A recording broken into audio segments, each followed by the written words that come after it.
It is unfortunate that your dishonor forces me to put it this way.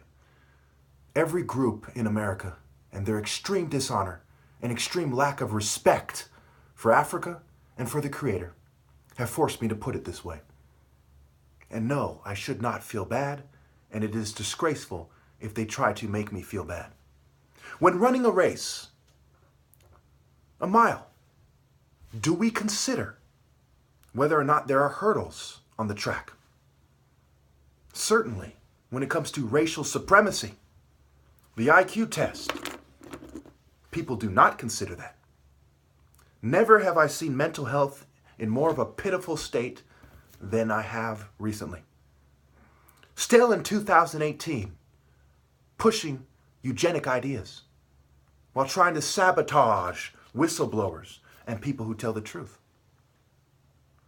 They use the fact that the most honorable martial artists in history, which were black African martial artists, I assure you. I often question if there's even any logical other form of martial arts and martial artists. Martial artists, first and foremost, are honorable people with an accompanying moral code. If you do not, first and foremost, credit Africans, black Africans, with your martial arts system, the foundation of it, your master's masters, you have no honor. If people can't look at your system and say, it comes from Africa, you have no honor.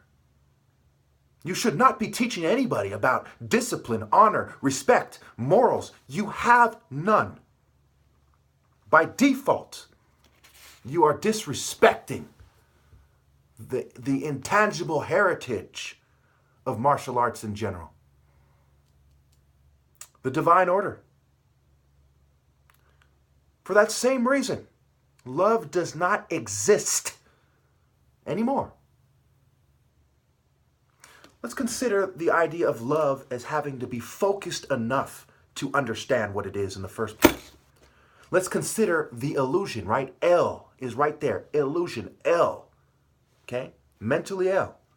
Ill-gotten gains.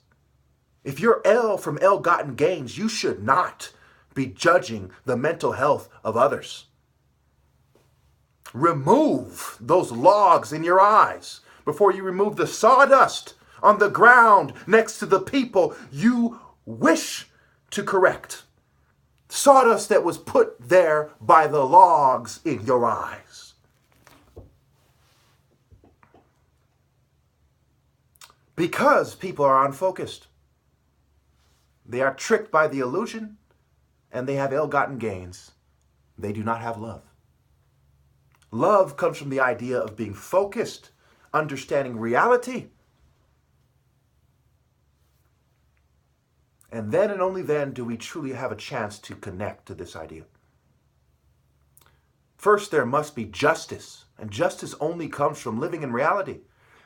If you are a propaganda puppet, how can you live in reality? You are nothing more than a fool who's repeating lies.